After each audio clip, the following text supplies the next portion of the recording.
Boa tarde, pessoal. Todo mundo dentro?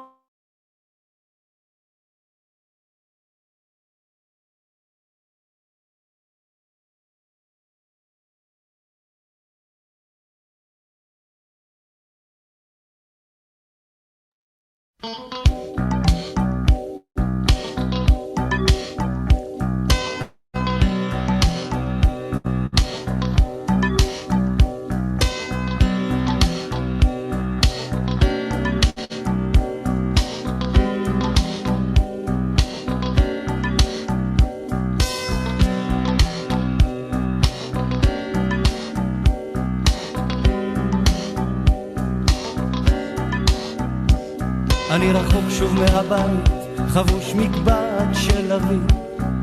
כל הסרטים שחור לבן, אחרת לא נבין. ואת בתוך הג'ינס שלך בסרט, בחיים אולי. ולבמה יש את כולם, כמו האלוהים. בודדת את רוקדת, שולטת בצעדיי. לפתע את מועדת, אני ניגש אלייך. אני לא מתייאש כשהתזמורת מפסיקה. סוגרים פה בחמש, אז יש לנו דקה. כשאת נצמדת אל כתפי, מטוס של קרב ממריא. הרבה דברים קורים כשאת לוחשת לעברי. בואו ונרקוד נשכח, נרקוד ביחד. בואו ונרקוד נשכח, בואו ונרקוד נשכח, נרקוד ביחד.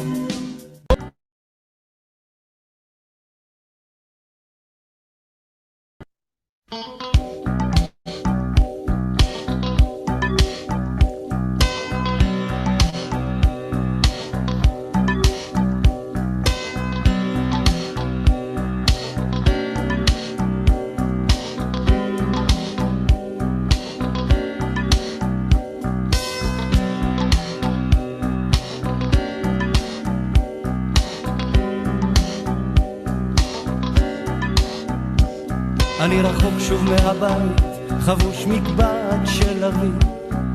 כל הסרטים שחור לבן, אחרת לא נבין. ואת בתוך הג'ינס שלך בסרט, בחיים אולי. ולבמה יש את כולם, כמו האלוהים. בודדת את רוקדת, שולטת בצעדיי. לפתע את מועדת, אני ניגש אלייך. אני לא מתייאש כשהתזמורת מפסיקה.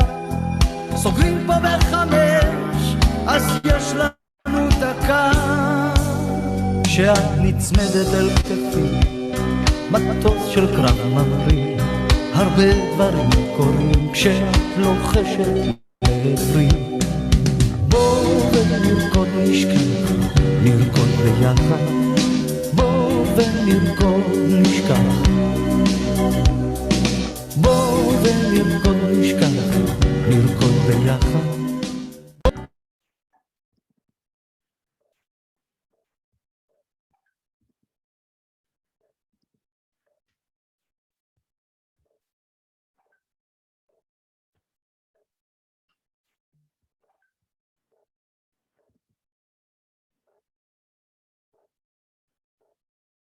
Boa tarde.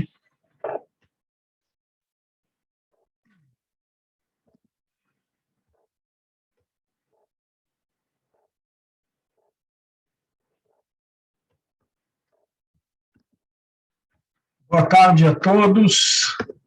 Bem-vindos a mais um webinar da Universidade de Haifa, que aqui atrás de mim está iluminando o aniversário de Israel de Yom Ha'atzmaut de 73 anos, essa parceria maravilhosa com a nossa federação, o grupo feminino, com a Elisa Grimmer e toda a equipe.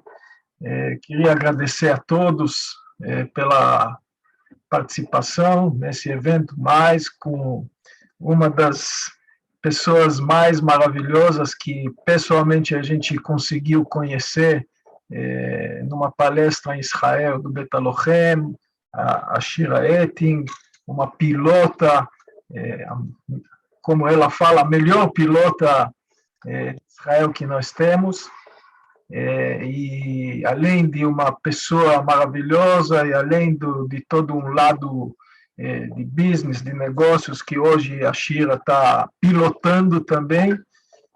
Então, bem-vindos, vamos começar, nós vamos passar um filme curto da universidade e depois vamos seguir. Por favor.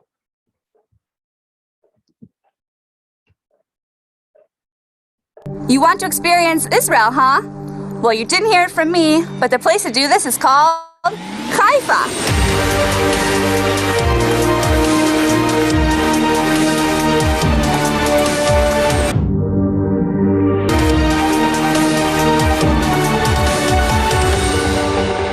Israel's third largest city, Haifa is definitely its friendliest.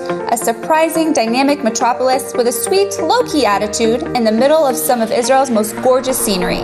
And right at the top, you've got the University of Haifa. If Haifa is the best of Israel, then the university is the best of Haifa. Arabic, Jewish, Christian, Muslim, Druze, Baha'i, beach, mountain, industry, high-tech, academic excellence, and an active student life. It's all right here. Here you get a panoramic view, not only of the Galilee and the Mediterranean, but of everything a top academic institution has to offer. Aside from academics, we've got tours, trips, lectures, campus activities, concerts, conferences, sports activities, and that's just the beginning. Here, you'll be who you want to be, because this place lets you be who you are.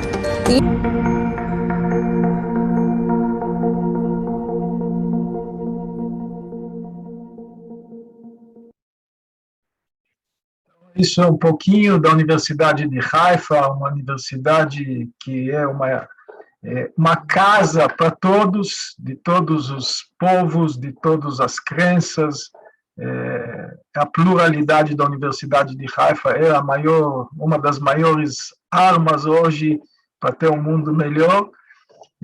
E, como sempre, a gente sempre quer que todos participem nas atividades e, no final, vamos falar também sobre os estudantes que podem vir e participar nos nossos estudos em Israel. Eu vou passar a palavra para Elisa Griner. Elisa, que é uma batalhadora, uma mulher exemplo para todos nós, e ela vai seguir com o evento. Elisa, a bola com você. Obrigada, Avi, vindo de você essas palavras. Bom, quero dar boa tarde para todos, bem-vindos a mais um evento com a renomada e maravilhosa Unidade de Haifa e o Comitê de Liderança e Networking ELF-FISESP, através do programa Conexão Mulher Brasil-Israel. Obrigada, Avi, Adrian, Marisa, por essa parceria incrível e esse apoio incondicional. Uma honra ter a Shira hoje palestrando para o nosso público e compartilhando um pouquinho da trajetória. Ela é uma inspiração, vocês vão ver, para todos nós. Em 2018, na gestão do atual presidente, Luiz Kignel e o Ricardo Berkenstadt, a FISESP expandiu a sua área de atuação para o público feminino e foi criado o Grupo ELF, coordenado pela querida Miriam Wasserman. O Comitê de Liderança e Networking é um braço do Grupo ELF, que é o Empoderamento e Liderança Feminina, e nasceu com o objetivo de ampliar a participação das mulheres em posição de liderança, fomentar o protagonismo feminino, encorajar mulheres ao maior engajamento e desenvolver uma comunidade de networking, de apoio e de suporte para que as mulheres sejam verdadeiras agentes da transformação. A nossa jornada ela está pautada em 4 pilares muito fortes, né, que são os eventos, o aprendizado, grupos de fóruns e mentoria, e através desses pilares a gente busca capacitar, dar visibilidade, fortalecer a mulher para que ela possa exercer o protagonismo das suas ações. A gente já completou 7 meses de atuação, todos eles dentro da pandemia, já realizamos muito, só que a gente quer muito mais. A gente tem um número expressivo de mulheres de qualificação altíssima e super comprometidas com essa causa. E só realizamos isso tudo porque é um projeto feito a muitas mãos, tá? Agradeço a todos, mulheres, homens que simpatizam pela causa e ao time da coordenação, a Carla Rosenthal Gil, a Paula Bronfman Pupi, Sabrina Nudelli Manvagon, Vera Canas Gritz e a Ana Lúcia Livovski. Convido agora a Vera Canas Gritz, uma grande advogada, é a líder do Pilar de Eventos, para apresentar a nossa mediadora, a Juliana Kreiser, que também é uma grande amiga e grande mulher. Obrigada, Elisa. Bom dia a todos, boa tarde já a todos. Aqui me cabe apresentar a nossa moderadora de hoje, a Juliana Kreiser, que tem um currículo excelente que vou mostrar para vocês. Ela é formada em Economia pela New York University, é pós-graduada em Neurociência aplicada à Psicologia e Educação pela Universidade Mackenzie, trabalhou no Republican National Bank em Nova York e no Bank Boston, no Brasil. E atualmente ela é CEO de uma nova startup de sustentabilidade que será anunciada em breve.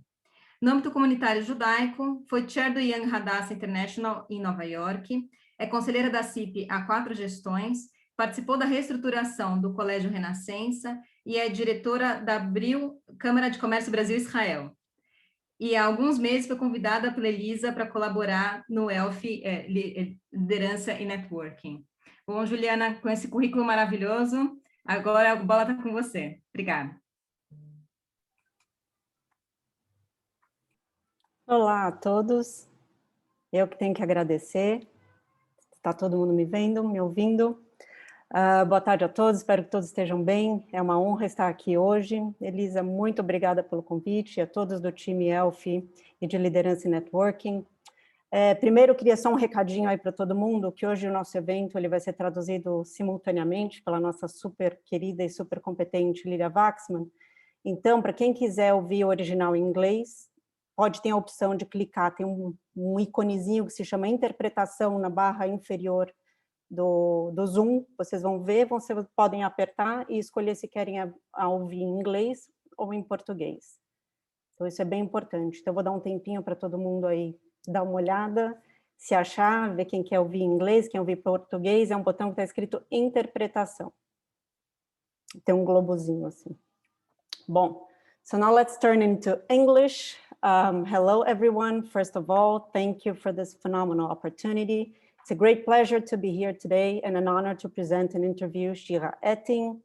At the age of 18, Shira postponed her military service to volunteer in a boarding school for underprivileged students from the Soviet Union. A year later, she joined the Israeli Air Force and served for 8 years as a combat helicopter pilot, flight instructor, and course commander.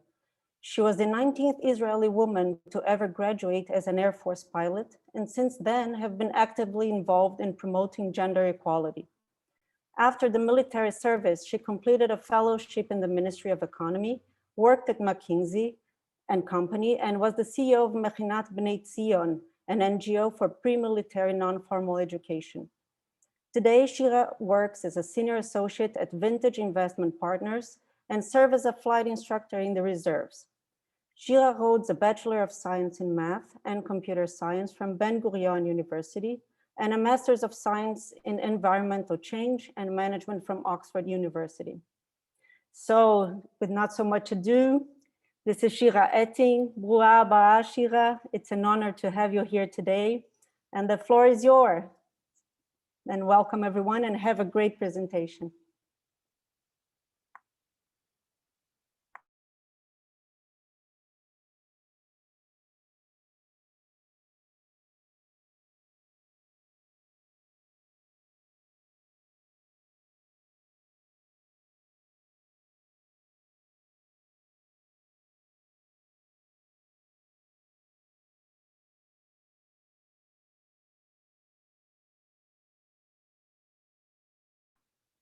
Sorry, we're waiting that's probably a technical problem with Shira. We're just trying to resolve this. She's probably joining us in a few seconds. I'm sorry about that.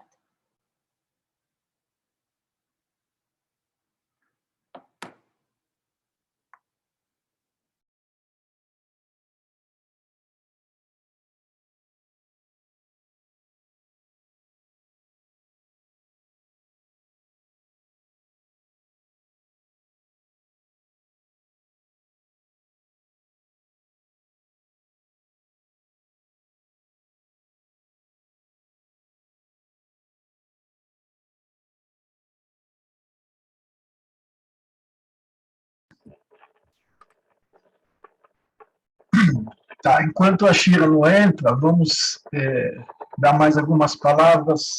Let's talk a little bit also for our friends from abroad, and a little bit about the university, the opportunities that we have today with the University of Haifa. We are doing here in Brazil a lot of promotion on taking students to Israel, women's, but also men's, to study, to course in Israel, short, medium, and long-term courses. We also help with some scholarships. So we are doing this work together with high schools, together with universities here in Brazil. So we ask everybody that has a connection with students or people that would like to have this marvelous experience going abroad and studying in Israel. Haifa University is a plural university, as I said before. It's a university with a lot of areas that gives a lot of information on some of our subject as the environment courses about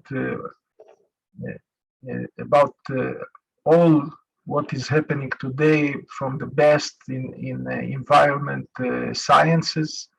We have all the part of sea and marine power sources. We have other social courses. So when somebody would like to see and to have what this opportunity, please get into our site, the Haifa University, and talk with our people, and we will help you to go to Israel. As everybody knows today, Israel lives a normal life. Israel has become over the COVID-19 with a very nice and a very important job, vaccinating more than 75% of the population. So today, yesterday, people took off the masks in open areas, and life is going back. In the university, we are starting to have again our local courses with people physically in the university, mainly in the first year now, and until August, September, we believe that life in the university will go back to normal also, with all classes and all the students. So this is a little bit about this. I see that Shira is already with us. So everybody, again, thank you about the patience, and have a nice time with Shira. Shira, please. Thank you very much. Thank you very much, and great being here tonight. What we thought of doing is that I will show you a presentation that I'm usually giving at the Air Force for the instructors and commanders in Flight Academy for 20 minutes, and then we will open up for questions. So I will start with a short presentation. It's the very short version of, it's going to be 20 minutes of what I usually do in 130 minutes. So it's going to be very quick, but I think we will be able to talk through the main concepts. So what I'm trying to address in my conversation is to answer two main questions. One is, why aren't there many women that are pilots, despite the fact that Flight Academy was opened for women more than 20 years ago? And I will share the numbers later on. And the second thing is, what can each of us, of course, the flight instructors in Flight Academy, but also each of us as citizens can do to improve the situation of women integration, specifically in the Air Force, but also outside of the Air Force. And the first thing that I talk about is the guiding lines that I think are very important also in other organizations. The first thing is that men and women are not equal and should not strive to be equal. We're not the same. We should embrace actually this differences that we have between us, but all of us should be granted with equal opportunity to succeed. The second thing is that integrating women goes with zero compromise on the end result. So we do not want to be not as good as in anything that we do by involving women, and we can do so. Third thing is, this is a joint effort. It's not just the mission of women, but it's important that both men and women understand the importance and also act to improve the situation. The conversation and all the messages that I'm trying to convey are very positive. I'm not looking to blame anyone. I think that in most cases, things are not done intentionally. It's just the way that those systems have been built for many years, and also other parameters that are affecting this. And the last thing, and this is widely accepted today in many private organizations, but is still taking longer in other places, is that organizations that are diverse and inclusive are better off in many aspects. So actually, if at the Air Force we embrace the integration of women, we can become a better Air Force. So these are the guiding lines. And another kind of a background slide that I like talking about is this axis of non-issue and big issue, and where are we positioned on this axis. So a lot of flight instructors and commanders, usually the older ones, will say that integrating women is a non-issue, and once we've opened the gate for women, they can all succeed. And my argument is that this is not correct. Because the system was tailored and built for many decades for men, and our entire society thinks that men are more suited to become pilots than women, maybe not the entire society, but many in our society, then being a woman in the Air Force, in Flight Academy, is actually more difficult than being a man. And there are some adaptations that we need to do and changes that we need to do within our organization to enable women to succeed. And we need to do that, as I said at the beginning, without compromising on the end result. On the other side of this axis, there is the big issue. And I also think that we're not there. So I don't think that all of the energies and the resources of the Air Force should be targeted to women integration. It's not an emergency. We don't need to change everything, but we are somewhere on this axis. And in every situation that we face, as commanders, as instructors, as colleagues, we should ask ourselves if this situation requires from us to change something. So this is kind of the background. And now what I show is the results to date. So Flight Academy was open to women in '96, and 2 years later, the first women who graduated as a navigator. And since then, we have 62 women that graduated from Flight Academy, and you can see here the numbers and the different positions that they are doing. Some are still in active duty and some in reserves. And when I show this graph, I ask people, do you think 62 is a good number or a bad number? And some people are very excited about it and they clap their hands, and others, they kind of, they worry about the number. So the important number that I haven't told you is how many men graduated in the same period of time. And actually, when we compare the numbers, then we see that over a bit more than a 20-year period, we've seen 62 women graduating and about almost 2,000 men, which means that women are only 3% of all pilots to date, which is a very low number. And another important fact that I haven't mentioned or not shown in this graph is that we're to date over the past 20 years have not really improved in this number. So each flight, each course, and we have a graduation ceremony every 6 months. We have between 0 to 2 or 3 women that are graduating out of 40 in total, and that's not improving over time. So this is a very wicked and difficult to solve problem. I think it is possible to solve, but it's not just one action item, and it's not an easy fix. And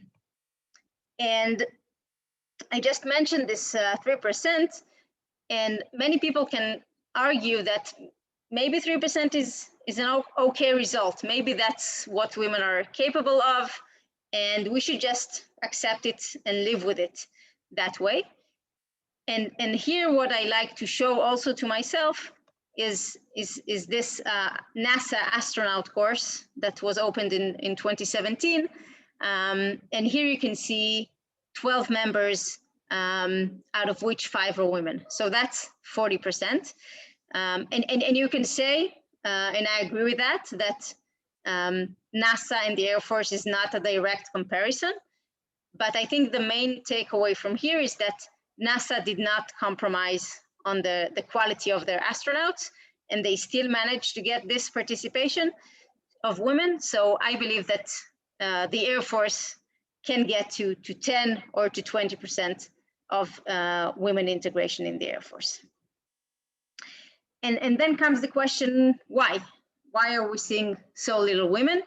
And usually in my presentations, I open this for discussion, but now I will run through it, and I will mention the main reasons for why we're seeing such a low participation of women. And the right-hand side of the slide is before women joined Flight Academy, and the left side is during Flight Academy or even after. And what we're seeing is actually that to the beginning of the funnel, so when we need to bring as much girls or women as possible to start the qualifications for the course, the amount of women is low, and is low for 3 main reasons. One, and that's an interesting fact, I believe, is that the motivation of women is lower. Women tend to be less confident about themselves. Some of them don't want to have a lot of physical requirements. Some of them see the loneliness of other women and don't want to take up this challenge. Some of them don't want to sign up for a very long military service. So that's motivation. The second thing is how we're educating our boys and girls. And that starts from day 0, when we have little babies, and where we guide or direct our sons, and where we guide or direct our girls. So that's the education, and I think that each one of us can have an impact here on his or her siblings or children or grandchildren, etc. And the last thing is legislation. So that's also a bit surprising, but because the law in Israel, women are still required for mandatory service, but men by default are, they go to combat positions, while women by definition don't go to combat positions. And therefore the entire process from the very early beginning of the qualification process to military positions is different between men and women, and men cannot give up or sign off until they try all the steps of until Flight Academy, while women can say they give up and they don't want to continue the process. And that also has implications on the number of people that actually start flight academy.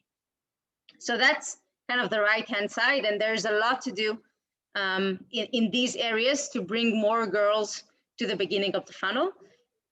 The left-hand side is more about once we have the girls starting flight academy, then the system, and that's not, I think, intentionally, but more of how the system was developed, it's a masculine system. So a lot of the things are tailored for men and not to women. And that leads to the fact that women face additional challenges. It's not only because of the masculine system, there are also other challenges, but to be a girl and to graduate from flight academy is still today more difficult on average than being a man who graduates from flight academy. So that's kind of my explanation to why we're seeing this 3%. And I wanna provide some more color with some examples. And I think many of those examples, you know, are very specific to flight academy, but I think that a lot of them are relevant also for other organizations, including in the private sector. So the first example I'd like to take is from this physical test. It's called in Hebrew Bohan Maslul, and every combat soldier in the IDF needs to do it. And you can see in the back part of the picture, you can see a wall. Now this wall is probably there for the last 70 years. It's 2 meters high. It was built that high because of the average height of a man, right? So if this wall was 1 meter high, it would have been very easy to jump over it. If it was 3 meters high, then probably 90% of the guys could not have jumped over it. And then we have women joining Flight Academy, and women are 20 centimeters on average lower on height. So, and I myself, I'm 1 meter and 61 centimeters. So for me, there was no way, although I was in good shape, there was no way of me jumping up this wall. And what the people at the Air Force did, and that's from good intentions, was to put a small bench next to this wall, so all women could use this bench and jump over the wall. And when I was 19, I thought that was a good solution. But it took me a decade to realize that is not a good solution. And why not? Because the way it positions myself, in front of my teammate, and also in front of my commanders, as someone who is not as good or someone who needs support. And if the position of a pilot included a requirement to climb walls, if we actually did it on our daily service, then of course we could not have compromised on it. But the entire idea of this wall is to create this physical challenge. And this specific challenge is a challenge that was good enough 50 years ago, but is not good enough today, and it might make us lose good candidates because of it. And I really like starting from this wall because that's a very evident and physical wall. And my argument is that there are many walls that cannot be seen, but are still standing in the way of women, and you can also argue of minorities to succeed. So that's the first example. Another example is traditions and ceremonies. So here you can see us kicking each other in the ass after a solo flight, after the first flight we're doing on our own on the helicopter. And here you can see me enjoying this very much, but you can have other women that do not want to kick others in the ass or do not want to be kicked in the ass. And of course, again, this is not a requirement for being a pilot. And if I told you that this ceremony happens in Google or Facebook, you would have thought this is very inappropriate. So we also need to think about the traditions and the ceremonies and the entire culture that we're in, and think, is this inclusive enough for other people to be part of? Another example is the fact of being a minority. And this is something that I hope will change over time. But still today, so here you can see myself in the middle with a black shirt. 1 girl and 49 boys or men. And this creates 2 kinds of challenges. One is being socially alone. So I was for 18 months on my own, sleeping alone in my bedroom, not having a good girlfriend with me, etc. That's one challenge. The second one, which also many people are less aware of, is the fact that over minorities, and here you can also include Ethiopians or Druze or any other types of minorities, there is a constant flashlight, and everybody knows about myself as the only woman in my course, what's up with me. And so I become, regardless if I want this or not, the ambassador of my group. And that this puts a lot of pressure on myself or on those minorities. A few more examples. So this is a dressing room. In older squadrons, there are no dressing rooms for women. In the newer ones that are being built, they're already building those rooms for women. But again, this is a logistical problem, of course. I had to dress up in the toilet, but it's also about what message is the organization conveying to women if they don't have a physical place. 2 more examples. One is about the language that we're using. So people tend to overlook the implications of a language, but there is a sentence saying that language, they create reality, which is something that I strongly agree with. And I don't know if it's like this in Portuguese, but in Israel, in Hebrew, when someone is doing very well and we really like him, and he's a great warrior, we say he's achla gever, he's a great man. And when someone is underperforming or is scared or is weak, we say he's a pussy, he's girly, nekeva, or pusit in Hebrew. And we tend to, sometimes we just tend to accept it, but if I gave you this example with, for example, black and white, that being good and performing well is being white, and underperforming and being weak is being black, you would have thought this is very inappropriate. But somehow with gender parameters, we tend to accept it. So this is just one example of the language that we use that we need to be very careful about. And the last thing I would talk about is the lack of role models.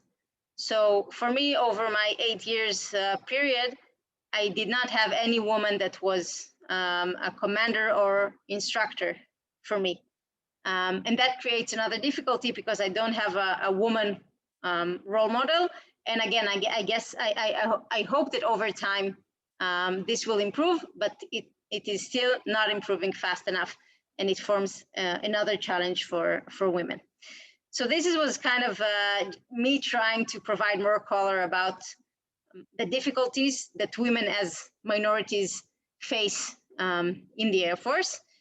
And now I think I have a few more minutes left. I would like to give some tools, and that is also a very important part of my presentation, not to just talk about the problems and create awareness, but also to give people the tools of what they can do, in their small world and in their day-to-day lives. And the first thing that I talk about is biases. And here I have an example about myself that is actually not that flattering. When I was 26 and I finished my service, I went traveling abroad, and I came back in the day when people used to take flights and travel. And I landed back after 6 months abroad with an El Al flight. And you know how it is when an El Al plane lands, then the captain says, welcome to Israel. We've just landed in Ben Gurion airport. And suddenly when the captain spoke, it was a woman. And I had no idea that I was flown by a woman the entire flight. And the first thing that went through my mind Usually when I ask people, what do you think went through my mind? People say you were proud, you were happy, you wondered if you knew her, etc. But actually, this didn't go through my mind at all. The thing that went through my mind once I heard this feminine voice in the radio was, oh my God, luckily we landed safely. And then I realized that even myself, as someone who is trying to promote the service of women as pilots and strongly believes in it, had this subconscious bias of associating a feminine voice in the radio with a weakness. And once I realized this is the reality, which was kind of hard to complete with, I also realized that I was probably not the only one who's thinking this way, and that we are heavily affected by biases. So, and here usually when I give this presentation, I talk only about this part for 30 minutes. Here I'm walking fast through this. I think that the important thing to keep in mind about biases is that we are all prone to biases and should be very well aware of what are the things that are affecting us and try to balance them and to make sure that we are indeed providing an equal opportunity to everyone. The second thing is about us being open to other ways of behavior, to other types that again are not leading to worse performance and are leading to even better performance sometimes.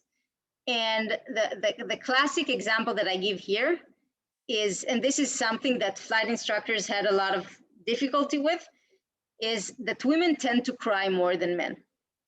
And at the beginning, the flight instructors didn't know what to do with it. They saw a girl crying after a flight because she didn't succeed in doing something. And they thought maybe she's underqualified, maybe she should not be here, maybe she's not a good warrior.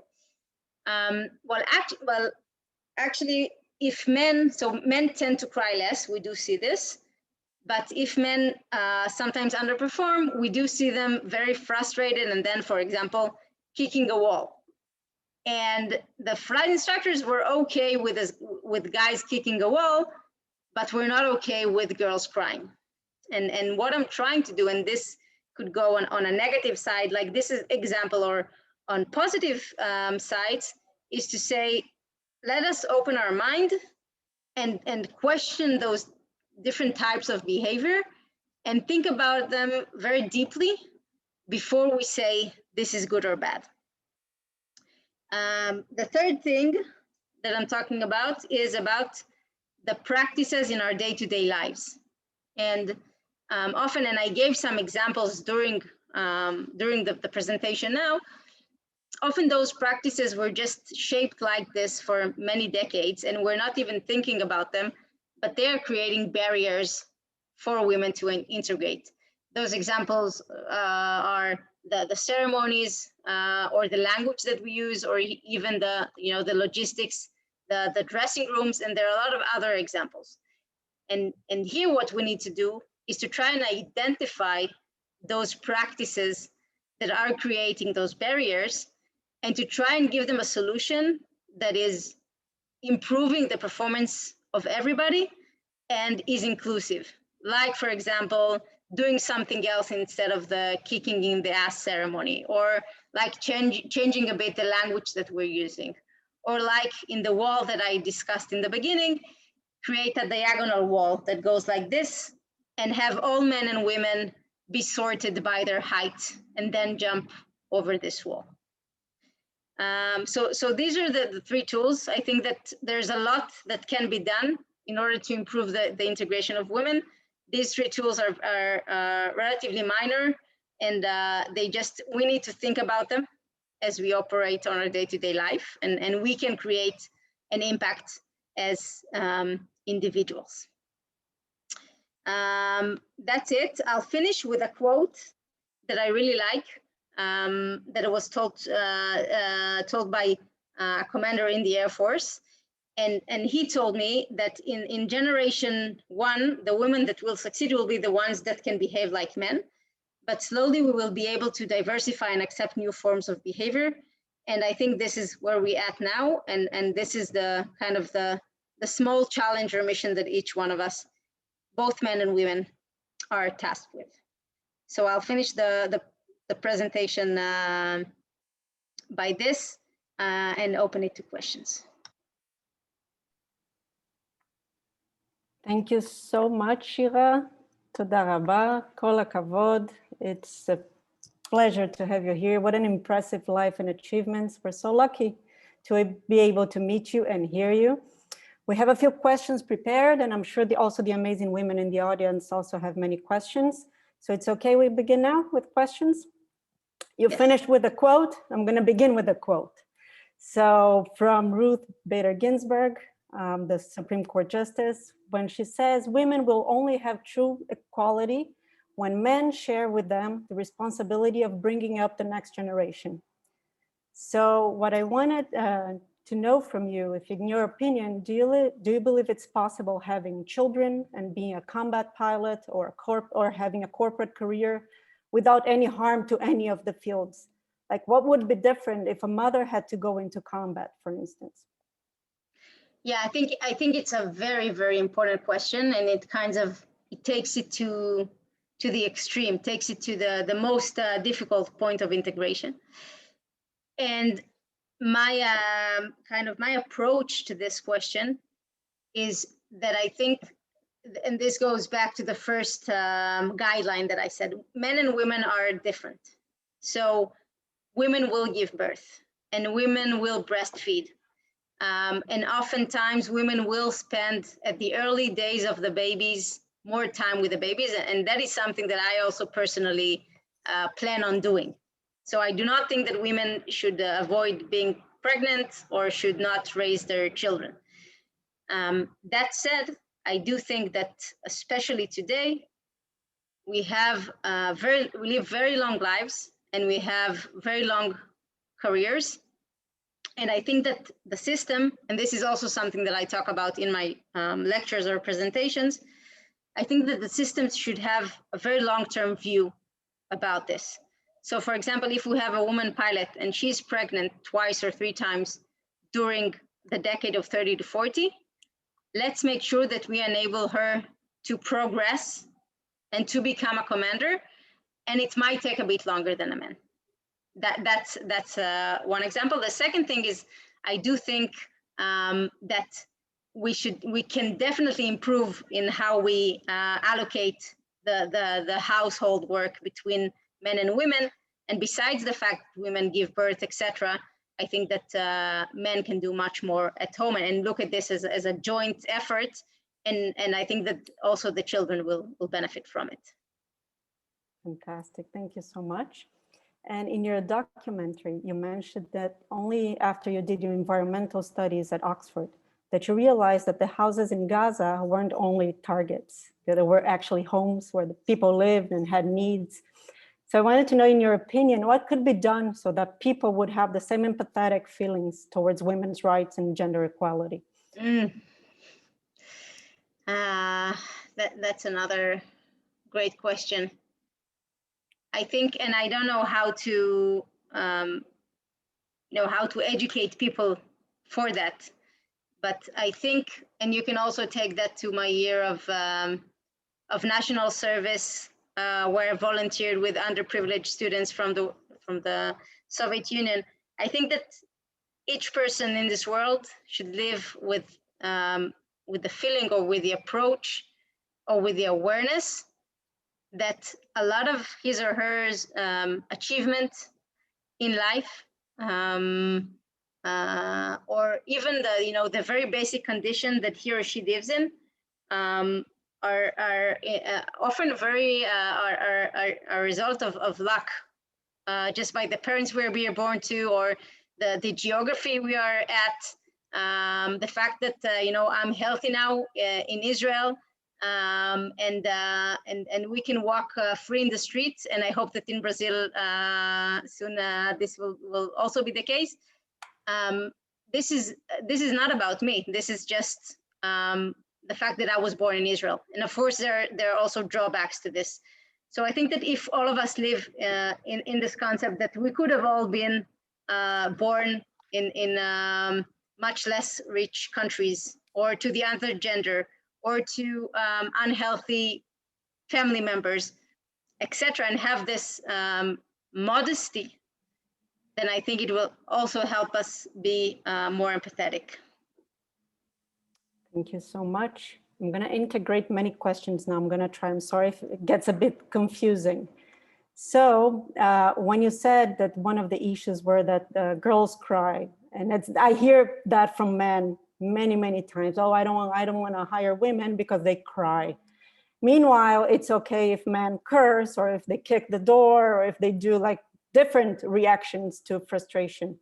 So one question is, do you think boys, when they're training, they feel less scared or less vulnerable or less frightened when they begin their training than women? Or if just the reactions are different, but they feel it's as hard for them as it is for girls? So this is one thing.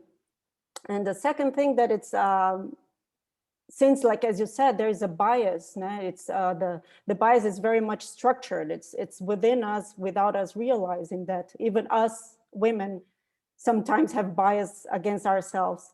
And we know for a fact in neuroscience that our brains, the male brain and the female brain, they're practically identical. So the differences are cultural. Is there any assessment, for instance, did you have any access to any assessment from the Tzava that says that how is the performance of women pilots versus men pilots, that if they're different and why they're different, better or worse, or just different? Okay, so I'll start with saying on both questions that I'm not a gender expert. I didn't research this in the university. It's just based on my experience and on a lot of readings and conversations that I have. I think for the first question, that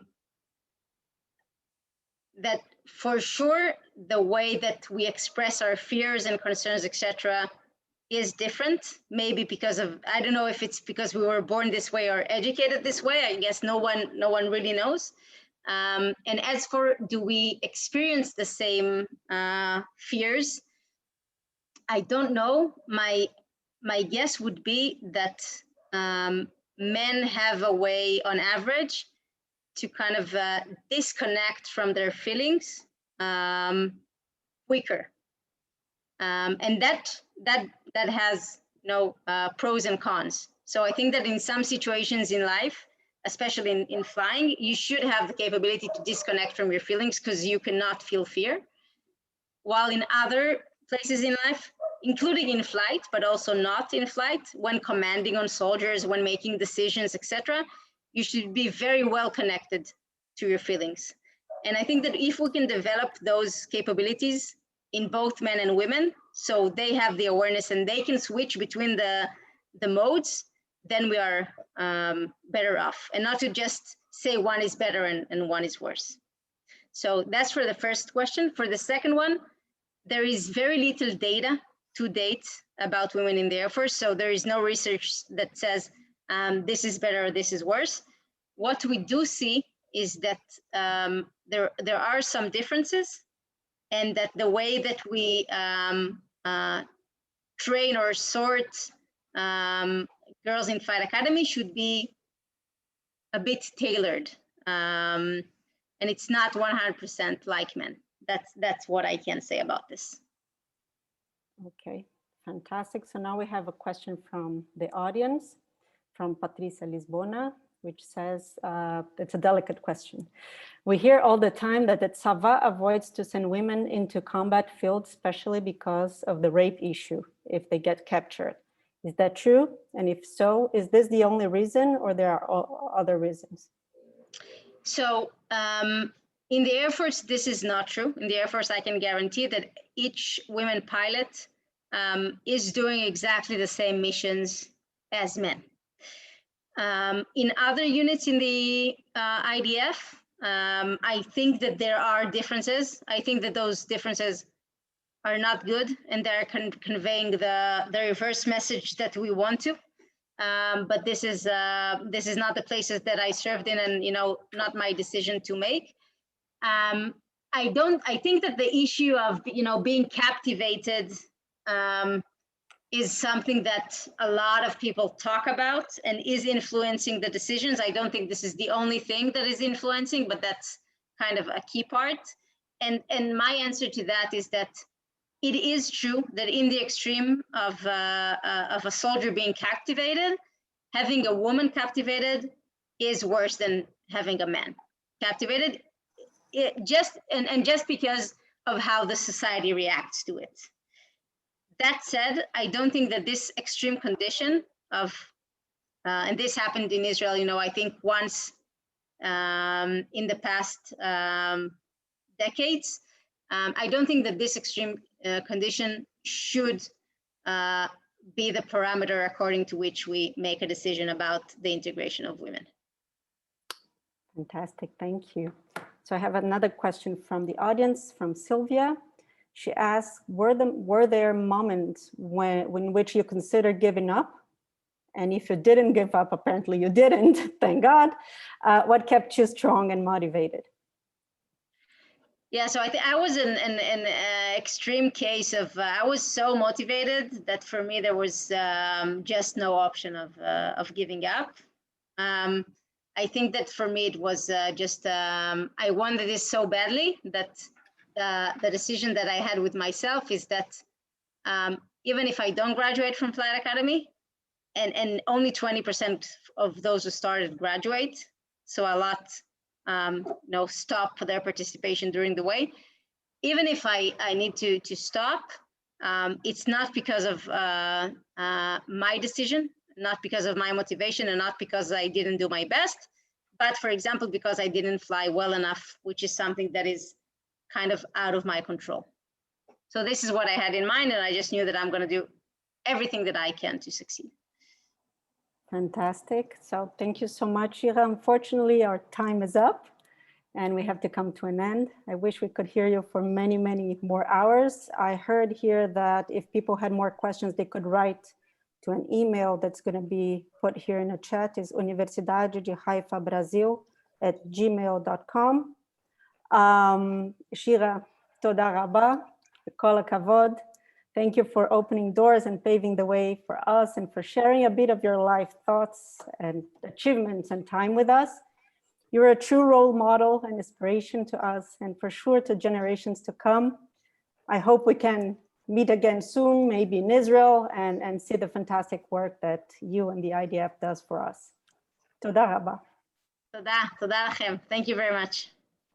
Yeah, toda rabba, Juliana, everybody, Lisa, Vera, Miriam, everybody.